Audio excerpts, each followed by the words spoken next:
10 miles to the south, the team will make a quick landing at Prairie Island, the home of the Lakota Sioux.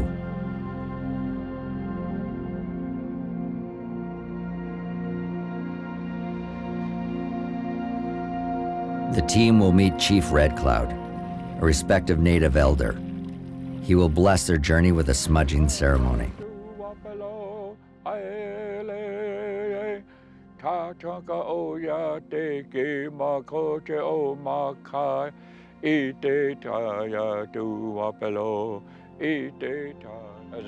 As a Lakota people, and as a people of this land, they say that the water is sacred. It's the most powerful medicine in the world. We cry water coming down, you know, the tears of happiness, the tears of sadness, the tears of loneliness, all of this, it's all water.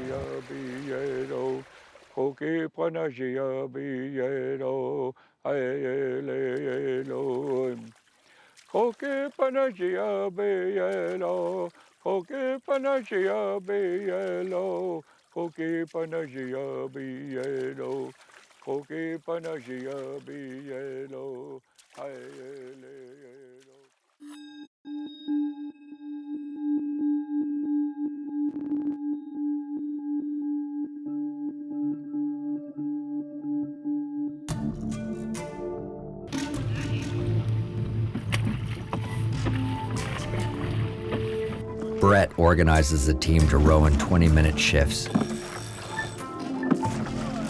When someone is not rowing, they must steer the boat to avoid obstacles. For the duration of the expedition, the team will row between 8 to 15 hours a day. Yet the biggest challenge is securing their drinking water. That's good. This is all the film. Look at that brown. Every 3 days, the team must search for their drinking water. For the entire expedition, the river is too polluted to drink. The further south they go, the worse the water quality will get. From Baton Rouge on, the river will become a toxic brew of raw sewage, phosphates, and industrial chemicals. By that point, the river won't be safe enough to swim in, let alone touch.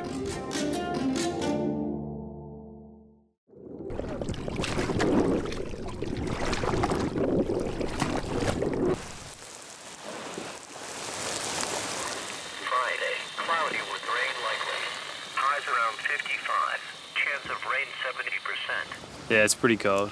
I didn't think it'd slow us down this much though. It's amazing how slowly you go when the wind's not with you. With high winds, heavy rain, and a 30-mile lake to cross, Brett opts to play it safe. With the expedition on hold, he goes fishing with a commercial fisherman. Today's kind of a bad day with the wind. We'll see what happens. It's gonna be a brutal net pulling, let me tell you. With over 120 species of fish native to the river, it has long been a rich fishery for both commercial and sport fishermen. You gonna eat it right now? Yeah, I'm gonna eat her.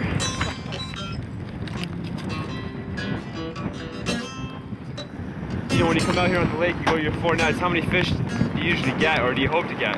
I can get about 5,000 pounds of fish in here. Today I wouldn't want to do it with the wind, but it's a nice calm day, no problem.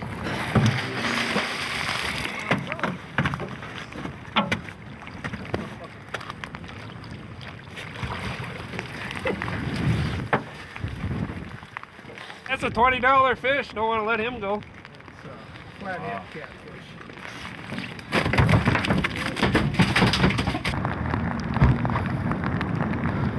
Commercial fishermen can't be out here. Probably not safe to be out here in a York boat, so time to head in. Oh, heavier than an oar.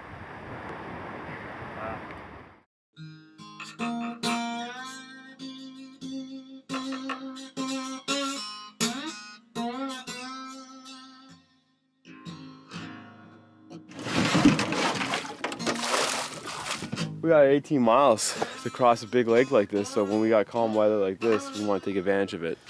But completely different lake than it was yesterday. you know, obviously you got to make distance when you can, but there comes a point too when, you know, there's no point of going out there and being beat around by the wind when you're not going to make any distance. Pull together!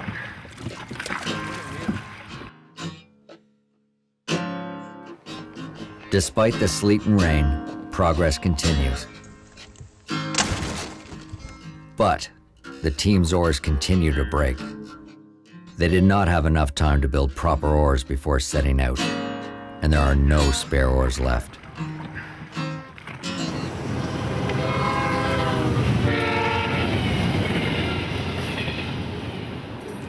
Word of the expedition is spread down the river to Illinois. River keeper Art Norris and his friends at Native Woods set out to craft authentic 16-foot Douglas fir oars.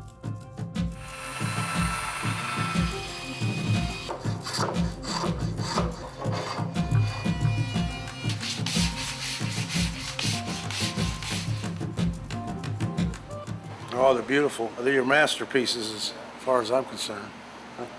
But anyway, they're an oar and mast to be proud of. I think they'll carry you on down there good, and pleased to do it.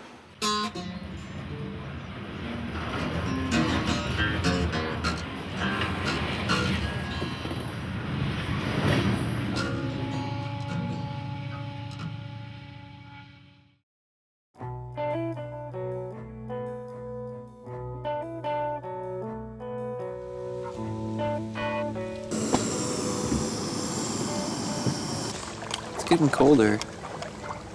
It's colder than yesterday morning, but the sooner we get on it, the quicker we forget about the warmth of our sleeping bags that we had to get up and get away from.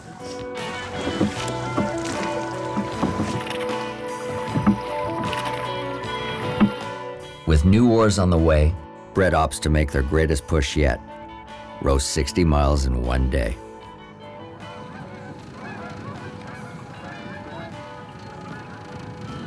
The rain holds off, but a cold front is pushing from the north.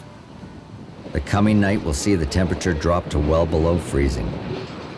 In Dubuque, the National Mississippi River Museum has offered the team refuge in an old steamship.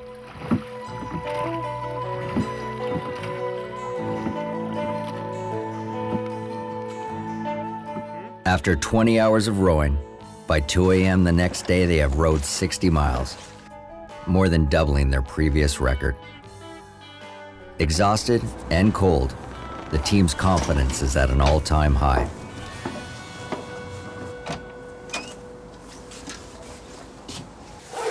This is where the crew of Annie will sleep while we're here in Dubuque. It's like residence. It's like a hostel. I can't wait to sleep on these beds. It's gonna be a dream come true in this warmth.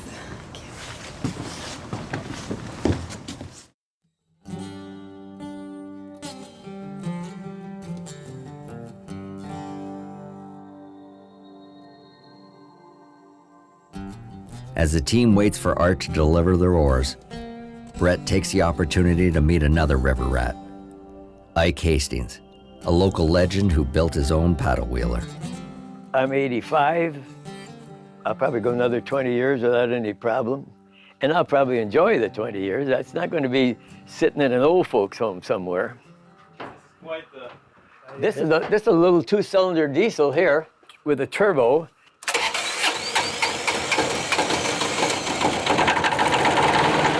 And I go to sleep. As you drive? Oh, quite hundreds of times. You don't sleep long though. You go to sleep and all of a sudden, whoa! It's just like running an outboard, reverse. Any speed you want in reverse, any speed you want forward. If you work your buns off coming down the river the way you guys are doing, it's something that's going to stick with you all your life. It's the best thing you could be doing. It shouldn't be just we remember old steamboat pilots, for cripe's sake. We need people today that think this is a great adventure and are doing it. Perpetuate this thing, because this is where it's at for my money. If you take a trip and it's all just smooth and comfortable, you hardly remember that trip. But you remember the ones where you had the big problems or darn near lost your boat and everything else. That's what's the ones you remember. So there's still all the adventure you want. You just have to make it and go for it. Welcome to the boat shop. Look at all the old planes. Oh, that's gotta be York. I wonder if we can go in. All but forgotten by the history books, the York boat was once the vessel of choice across the North American frontier. This is definitely a York boat. There's no sail, but they didn't really sail back in the day, I don't think. I wonder how old this guy is. Are any? Would have put these boats to shame. A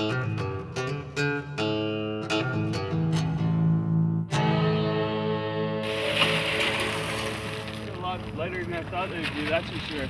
But... Oh boy!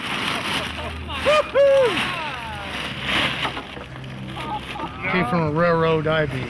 And the first place that the railroad crossed the Mississippi was right there where them beams came from. So for these bridge beams to be a part of that, and then a part of your expedition is just an incredible, really neat story. Holman River, I grew up on it. I swam in it as a child. I think they're the veins of the country, and I think they're like our lifeblood. You can get a job, you can make $1 million, but if your environment's destroyed, what do you have? I mean, what's there to enjoy? It's an incredible risk. You're putting it all out there and you're taking a big chance on a little wood boat. Very few would go to the effort. And then there's very few that would do it without a gas engine. It's the greatest thing for that wood to be used for that, a railroad beam, to help you get to the Gulf. I think that is the neatest thing. It was meant to be, I believe.